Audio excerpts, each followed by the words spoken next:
सभी सुधी जनों को सादर नमन। दिनांक 4, 5 और 6 सितंबर की तिथियों में इस वर्ष उज्जैन में स्थित कालिदास संस्कृत अकादमी के द्वारा त्रिदिवसीय संस्कृत नाट्य महोत्सव का आयोजन किया गया। इसमें पहले दिन 4 सितंबर को मुझे दिल्ली की संस्था प्रतिभा कला संगम की ओर से भूमिकेश्वर सिंह के निर्देशन में प्रस्तुत कर्णभार को देखने का अवसर मिला। कर्णभार इसके पहले कई बार मंच पर देखा। हमारे समय के रंगमंच के, भारतीय रंगमंच के शिखर पुरुष, शलाका पुरुष कावलम नारायण पणिक्कर की प्रस्तुति कर्णभार की देखी। उज्जैन में ही कालिदास समारोह के अवसर पर अन्य निर्देशकों के द्वारा प्रस्तुत कराया गया कर्णभार भी देखा। स्वयं भूमिकेश्वर जी के द्वारा निर्देशित कर्णभार को देखने का भी अवसर अन्यत्र इसके पहले मिला। भास के नाटक, महाभारत पर आधारित नाटक हो या रामायण पर आधारित नाटक हो या कालिदास के नाटक हो, जितनी बार उनको रंगमंच पर खेला जाए, उनके भीतर की गहराइयों को उकेरा जाए, साकार किया जाए, उतनी ही बार नवीनता उनमें आती है। जो नाट्य निर्देशक नए नाटकों के पीछे भागते हैं, उनको इनको भी आजमाना चाहिए और हर बार प्रस्तुति में नए फूल खिलते हैं, नए सौंदर्य के आयाम खुलते हैं। इस बार की कर्णभार को थोड़ा और ध्यान से देखा मैंने। भूमिकेश्वर जिस प्रकार से भास को प्रस्तुत करते हैं, वे भास को हमारे समय तक लाते हैं। हर बार हमारे बीच में उसे तरोताजा करते हैं। कावलम भास को गहराई से पढ़ के उसके भीतर से उपपाठ निकालते हैं। उपपाठ लेकर के, किसी एक अंतर्वस्तु लेकर के वे उसकी नवीन व्याख्या प्रस्तुत करते हैं। उनकी शैली है। भूमिकेश्वर की शैली अलग है और प्रस्तुति की उनकी जो पद्धति है वह भी अलग है। वे एक अलग प्रस्थान बनाते हैं संस्कृत रंगमंच का। संस्कृत रंगमंच को हमारे समय के कई अच्छे नाट्य निर्देशक अपने अपने ढंग से स्थापित कर रहे हैं। उसकी क्षेत्रीय कला रूपों से जोड़ करके एक शैली विकसित की जा सकती है। हर एक क्षेत्रीय कला रूप से जोड़ करके उसकी शैली बनाई जा सकती है। और दक्षिण के जो पारंपरिक नाट्य हैं, उन सब को जोड़ करके और एक शैली बनाई जा सकती है जो कावलम करते हैं। प्रतंथियम, मणिपुरी लोकनाट्य की शैलियाँ लेकर के संस्कृत रंगमंच करते हैं। ये सभी संस्कृत रंगमंच के ही रूप हैं। सारे देश में संस्कृत रंगमंच फैला हुआ है, किया जा रहा है। भरत मुनि की जो आत्मा है वह बनी रहनी चाहिए। दिक्काल बोध संस्कृत नाटक का, पुरुषार्थ बोध संस्कृत नाटक का, उसके जो मूल्य हैं वो बने रहना चाहिए। काल की जो अवधारणा है हमारी परंपरा में, उसके निर्वाह के साथ जितनी भी पारंपरिक शैलियां हैं उनको विनियोजित करते हुए, चाहे संस्कृत नाटक खेला जाए या अन्य भाषा का आधुनिक नाटक खेला जाए, यदि भरत मुनि ने जो दिग निर्देश किया है उसका निर्वाह किया जा रहा है, उनके आंगिक, वाचिक, सात्विक अभिनय की प्रविधियों को अपनाया जा रहा है, तब नृत्य का जो भी रूप अपनाया जाए, वो इनको नृत्य का फॉर्म लेना ही पड़ेगा। संस्कृत रंगमंच वह रहेगा। भूमिकेश्वर सिंह ने छऊ, जो उड़ीसा का पारंपरिक नाट्य है, उसको उन्होंने लिया। छऊ के भी 3 स्कूल्स हैं, 2 उड़ीसा में हैं, एक बंगाल में है, पुरुलिया छऊ। भूमिकेश्वर ने सरायकेला का जो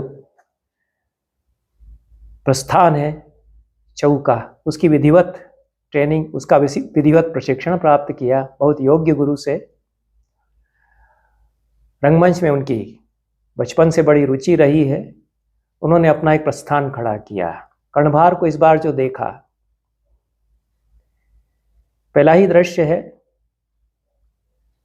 और कवलम तो पूरे नाटक में से कोई एक अंतर्वस्तु लेकर के, उपपाठ लेकर के फिर उस पूरे नाटक की व्याख्या करते हैं। उसमें एक केंद्रीय भाव का निर्वाह वे करते हैं। भूमिकेश्वर अपनी प्रस्तुति में अलग अलग दृश्यों को प्रस्तुत करते हैं, प्रत्येक दृश्य की एक व्याख्या वे प्रस्तुत करते हैं। यह एक अलग शैली बन जाती है। पहले ही दृश्य में कर्ण बताता है शल्य को कि मेरी माँ कुंती, उसने मुझे जन्म दिया था जब कुंवारी थी, मुझे छोड़ गई, ऐसा अभागा मैं हूँ। और भी अभागा मैं कि फिर उसके बाद दूसरा बयान उसका आता है। एक श्लोक में कुंती की बात करता है, अगले श्लोक में परशुराम के पास सीखने गया मैं, वहाँ भी वज्रमुख नामक कीट ने काटा जब परशुराम मेरे अंक में अपना मस्तक रखकर सो गए थे। परशुराम को पता चल गया कि मैं तो क्षत्रिय नहीं हूं। परशुराम को पता चल गया कि मैं ब्राह्मण नहीं हूं। उन्होंने शाप दिया, इसकी कथा कहता है। और फिर इंद्र आते हैं, उसके पश्चात ब्राह्मण के वेश में वो भिक्षा मांगते हैं। कुल मिलाकर के 3 प्रधान दृश्य बनते हैं।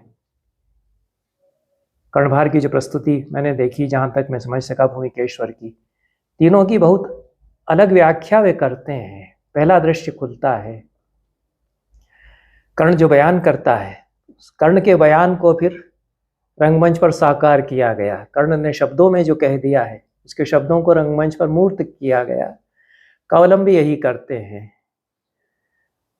हर कुशल निर्देशक शब्दों को रंगमंच पर बिंबों में रचता है, पर भूमिकेश्वर की प्रस्तुति में पूरी प्रस्तुति कुंती पर केंद्रित हो जाती है।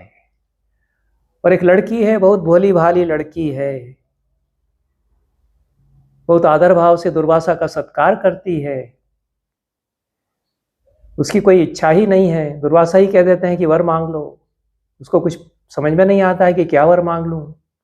वो मंत्र दे देते हैं, इस मंत्र से जिस देवता का आवाहन करोगी वो प्रकट हो जाएगा। इस लड़की को कुछ नहीं समझ में आता किस देवता का आवाहन करे। सूर्य देवता का आवाहन कर लेती है कुछ सोच करके कि इसका करूं, इसका करूं, इसका करूं। सूर्य प्रकट हो जाते हैं। कुंती अचकचा जाती है, बहुत चक्की रह जाती है, उनके तेज के सामने कुछ समझ नहीं पाती। एक लड़की है जो कौमार्य में है, अभी कदाचित पूर्ण युवती भी नहीं है, मुग्धा है। युवती भी यदि हो गई है तो मुग्धा है। उसके मन में इच्छा आ जाती है कि ऐसा ही सुंदर तेजस्वी मेरा पुत्र होता। तो सूर्य नारायण उसकी इच्छा पूरी करने लगते हैं। कुंती घबरा जाती है। यहां से बहुत अलग प्रकार का एक कोण उभरता है जो इस प्रस्तुति में आता है कि पुरुष का अनुभव एक ऐसी लड़की को होना जिसने पुरुष के साहचर्य को जाना नहीं है, समझा नहीं है, और कुछ समझ नहीं पा रही कि हो क्या रहा है। बहुत आनाकानी करती है, हिचकिचाती है। सूर्य कहते हैं कि नहीं, अब तो तुम्हारे मन में इच्छा हो गई है, मैं तो इसको पूरी करूंगा। ते जो उस लड़की की स्थिति, उसको साकार किया जाए, और फिर पुरुष के सानिध्य से जो अनुभव होता है, पहला अनुभव, उसको मूर्त किया जाए। उसके बाद गर्भ में शिशु का आना और मातृत्व की अनुभूति होना, और कुमारी माता का अनुभव। इस अर्थ में कर्णभार हमारे लिए बहुत ही हमारे समय का नाटक बन जाता है। थोड़े शब्दों में भास ने जो कर्ण के मुख से वहां कहलवा दिया है, उसकी व्याख्या जब कोई हमारे समय का नाट्य निर्देशक करता है, भूमिकेश्वर करते हैं, तो वह नाटक हमारे लिए बहुत ही समकालीन बन जाता है कि एक लड़की है जिसको कुछ समझ नहीं रही थी और उसको मां बना दिया जाता है। वो मातृत्व का बोध उसमें फिर आ जाता है। तो यह दृश्य उभरता है कि कैसे फिर वह कितनी वेदना से गुजरती है, कैसे वह अपने पुत्र को, सद्योजात शिशु को नदी में बहाने के लिए विवश होती है। इसकी पीड़ा को, अपने ही बेटे से बिछुड़ने की पीड़ा को और उसकी विवशता को इस दृश्य के द्वारा उकेरा गया। इसको आप थोड़ा कुछ झलकी इसकी देखें कुछ ही क्षणों के लिए। पूरा नाटक मैं नहीं दिखा सकता हूँ, कुछ मिनटों के लिए उससे उसका आभास हो सकता है कि इसमें क्या बताया जा रहा है।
अब जिस तरह से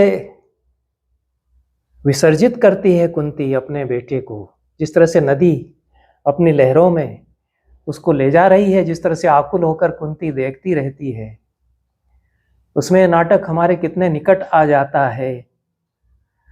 और कुंती हमें अपने बीच की एक लड़की लगने लगती है। यह विडंबना पूरी एक लड़की के जीवन की इसमें आती है।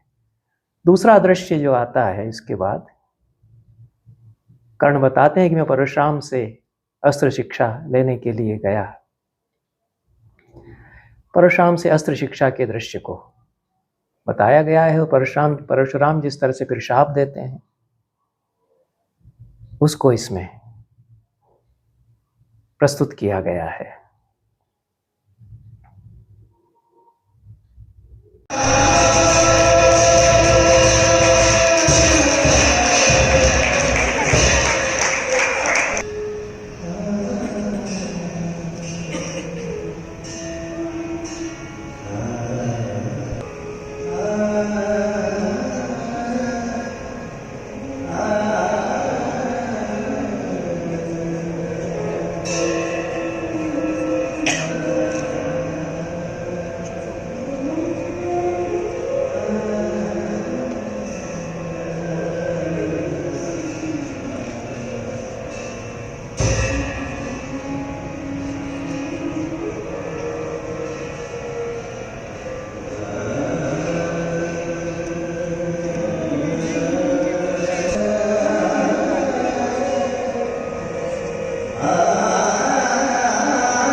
तीसरा जो दृश्य मुख्य रूप से आता है, ऐसा नहीं है कि टुकड़ों में बांट करके नाटक खेला गया या पर्दा गिरा गिरा करके खेला गया है। पूरे नाटक में एक अनविति और एक सातत्य तो है ही जिस तरह से खेला गया है, लेकिन एक प्रेक्षक के रूप में, देखने वाले, अनुभव करने वाले श्रोता के रूप में ये तीन अनुभव इससे प्रोजेक्ट होते हैं, प्रक्षेपित होते हैं। एक अनुभव इसमें, इंद्र जब ब्राह्मण के वेश में भिक्षा मांगने आते हैं, उसको इंद्र के एक एक वाक्य को विस्तार से व्याख्यायित किया गया है, संवाद बोले गए हैं।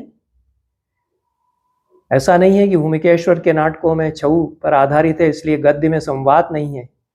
उसमें भारतीय वृत्ति तो है, तो भारतीय, सात्वती, आर्वटी, कैशिकी तीनों वृत्तियां यदि होती हैं तो संपूर्ण नाट्य हो जाता है, संस्कृत रंगमंच हो जाता है। इसलिए इसको ये मानना कि ये तो नृत्य नाटक हो गया, यह तो कहना गलत है। क्योंकि भरत मुनि कहते हैं कि नृत्य का दो प्रकार से उपयोग होता है। चौथे अध्याय में विस्तार से स्वयं भरत मुनि ने और अभिनव गुप्त ने इस पर चर्चा की है कि जब हम नाट्य करते हैं, थिएटर करते हैं, तो नृत्य का समावेश उसमें कैसे होता है।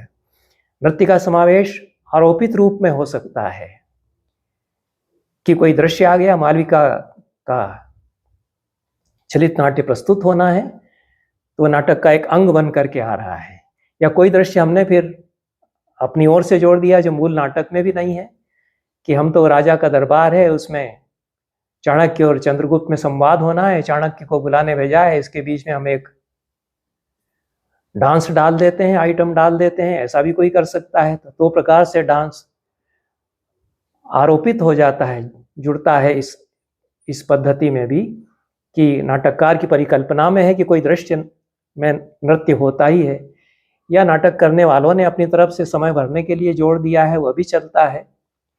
लेकिन एक पद्धति यह है कि संश्लिष्ट है, इंटीग्रेटेड है नृत्य उसमें, वो बहुत जरूरी है, क्योंकि बिना नृत्य के तो नाट्य नहीं होता। जैसे हम लठ की तरह से चलते हुए आ जाते हैं, एंट्री लेते हैं, अपने घर में ड्राइंग रूम से स्टडी में जाते हैं, तो वैसे तो चल के नहीं कोई अभिनेता रंगमंच पर एंट्री लेगा, कुछ स्टेप लेगा, कुछ उसके पीछे वाद्य होंगे और कुछ थिरकता हुआ चल सकता है। तो नृत्य तो गुथा रहेगा। जो गुथा और इंटीग्रेशन और समन्वित है, इसमें हम कौन सा नृत्य रूप लेते हैं, किस क्षेत्रीय रूप को, किस पारंपरिक नृत्य शैली को हम लेते हैं। भरतनाट्यम को ले सकते हैं, छऊ को ले सकते हैं, ओडिसी को ले सकते हैं, मोहिनीअट्टम को ले सकते हैं, कथकली कथक को भी ले सकते हैं, लेकिन रहेगा तो नाट्य ही, क्योंकि गद्य में संवाद उसके साथ चलेंगे। लेकिन हरकतें आंगिक जो है वह आधारित हो जाता है उस नाट्य रूप पर। इसमें छऊ का आधार लेकर के एक संस्कृत नाट्य का स्वरूप विकसित यहाँ किया गया। हमारे संस्कार चूंकि रियलिस्ट थिएटर के यथार्थवादी शैली के रंगमंच के इस तरह से बन गए हैं कि हमको लगता है कि ये तो नृत्य या डांस ही हो रहा है, लेकिन संवाद तो लगातार बोले जा रहे हैं। तो यह पूरा दृश्य जो है इंद्र के संवादों के साथ फिर उनको जो मूर्त कराया गया है। इंद्र से कर्ण कहता है कि मैं आपको सहस्त्र गायें दे देता हूं, तो गायें प्रवेश करती हैं और इंद्र उनको देखता है, भालता है। उसमें और भी कुछ रोचक बनाने के लिए कुछ बच्चों का भी मनोरंजन उसमें हो सकता है। बचकाना हालांकि नहीं है, क्योंकि उसमें बड़े अर्थ के स्तर बनते हैं कि गाय कोई उसमें से, जब इंद्र उसको देख रहा है थपथपा करके कि कितनी गायें, कैसी गायें हैं, उसको लात मार देती है। वो कहता है कि अरे अरे गायों का क्या करूंगा, मैं कितना दूध पीऊंगा। यह संवाद तो संस्कृत में बोला गया। कर्ण कहता है कि घोड़े ले लीजिए, 1000 घोड़े लीजिए। घोड़ों का सुंदर वर्णन है, घोड़े प्रवेश करते हैं। कर्ण संकेत करता है कि घोड़े लाए जाएं, घोड़े आ जाते हैं। रंगमंच में तो ये होगा, यथार्थवादी शैली के नाटकों में, सिनेमा में नहीं होगा। तो घोड़े प्रवेश करते हैं, फिर थपथपा कर देखता है, फिर कोई घोड़ा दुलत्ती मार देता है, फिर गिरता है। फिर हाथी आते हैं, कोई हाथी उसको दबोच लेता है तो चिल्लाता है। एक एक चीज की परीक्षा करता है। पूरे इस दृश्य से जो व्याख्या बनती है कि एक उपभोक्तावादी संस्कृति है जो हर चीज को उपभोग करना चाहती है, संसार की हर वस्तु को ग्रेब करना चाहती है। इसे ग्रब धातु से ग्रेब अंग्रेजी में बना है, उसको अपने में दबोच लेना चाहती है। ये मेरा यह भी हो जाए, यह भी हो जाए, और उसके लिए वह क्षतिकारक ही अंततः होता है। अपना ही विनाश यह सभ्यता करती है। इंद्र इंद्रियों का स्वामी माना गया है हमारी परंपरा में। वो उपभोग करता है, उसका स्वरूप ही यह है। और इंद्र के दोनों रूप हैं। एक उपभोक्तावादी संस्कृति के प्रतीक के रूप में उसको चित्रित किया जाता है, प्रसाद भी यह करते हैं, प्रसाद कहते भी हैं। और एक महामनीषी मनस्वी देवता है, उस रूप में तो वर्णन होता ही है। तो देवता तो हमारे ही प्रक्षेप हैं, हम ही देवताओं को रचते हैं। तो इंद्र का यह जो रूप है वो पूरी उपभोक्तावादी संस्कृति जो हर चीज को हड़पना चाहती है, भोग लेना चाहती है, और कर्ण के कवच कुंडल पर अंततः उसकी दृष्टि है तो सभी जानते हैं। और जिस प्रकार से फिर कर्ण कवच कुंडल निकालता है, उसकी प्रस्तुति कावलम की कुछ भिन्न है।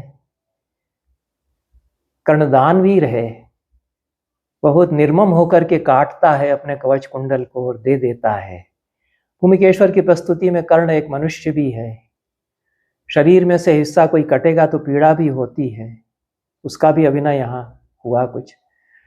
कवच कुंडल यहाँ दान किया गया। तो यह दृश्य रचा गया है, बखूबी रचा गया है, बहुत विस्तार से। यदि हम पूरा कर्णभार पढ़ते हैं तो 15 मिनट में पढ़ सकते हैं। इसको 1.5 घंटे, सवा घंटे में प्रस्तुत यदि हम करते हैं तो सारे संवादों को हम मंच पर रचते हैं और किस शैली में रचते हैं उस पर, और किस निर्देशक की क्या दृष्टि है उस पर निर्भर करता है कि प्रस्तुति किस दिशा में जा रही है, उसकी सिद्धि क्या होगी। जो अंत में इसमें बात आती है कि इंद्र एक ब्राह्मण को भेजते हैं कि हमने जो दान ले लिया है उसके बदले में आप शक्ति स्वीकार कर लीजिए। कर्ण पहले मना करता है, फिर ब्राह्मण कहता है कि ब्राह्मण के वचन से इसको स्वीकार कर लीजिए। कर्ण उस शक्ति को स्वीकार करता है। तो इसकी एक अलग व्याख्या भूमिकेश्वर अपनी प्रस्तुति में करते हैं कि शक्ति मतलब कर्ण की जो खोई हुई शक्ति है वह लौट करके आना। आरंभ से ही कर्ण बहुत ही हताश निराश है कि क्या होगा, मेरे तो अस्त्र भी वीर्यहीन हो गए, मुझ पर शाप है, मैं अभागा, कुंवारी माता का बेटा, गुरु का शाप मुझ पर कि अंतिम क्षणों में मेरे अस्त्र निर्वीर्य हो जाएंगे, प्रभावहीन हो जाएंगे। हताश वह है, डिप्रेशन में चला गया है, अवसाद में है। और अंत में फिर अपने कवच कुंडल भी निकाल करके दे देता है। तो इसको तो ध्यान रखना पड़ेगा कि हताशा की मनस्थिति में है। अंत में है कि कवच कुंडल भी मेरे चले गए, तो कैसे उल्लसित होगा कवच कुंडल देने के बाद। तो ये व्याख्या भी एक हो सकती है कि कवच कुंडल देने के पश्चात वह और भी हताश होकर के अर्धमूर्छित अवस्था में है, तब शक्ति उसको दी जाती है। फिर वह उठ खड़ा होता है, समर में प्रस्थान करता है। तो इस दृष्टि से यह नाटक दुखावसान तो होता ही नहीं है। भास का भी चाहे नाटक हो, चाहे हमारे यहाँ की ट्रेजेडी उसको माने हम कि हमारे यहाँ की ट्रेजेडी यह है, क्योंकि कर्ण को अंततः मरना तो है ही है, तो ट्रेजेडी इसको हम उस दृष्टि से कहेंगे। लेकिन कर्ण महान होता है, परलोक गमन करता है, इस दृष्टि से ट्रेजेडी नहीं है। यह अंतिम दृश्य और 1-2 मिनट के लिए आप देखें। बहुत बहुत धन्यवाद।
जया सर्वदेवैर्यत्समर्पितं तदिदानीं मया दृष्टितं तस्मादहम् अप्येनमवतारम् तयोर्कण्डयुक्तं पश्यामि।